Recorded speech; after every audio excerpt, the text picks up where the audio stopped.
你揾緊咩啊？我想知道乜嘢係債券啊？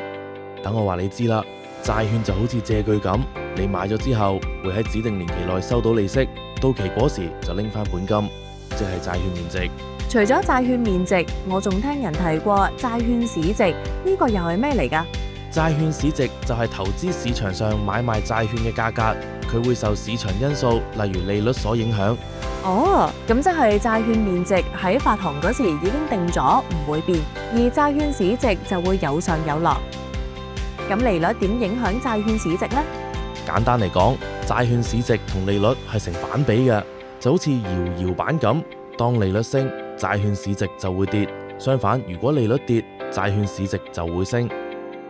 啲息口成日上上落落，咁咪好影響債券嘅市值咯。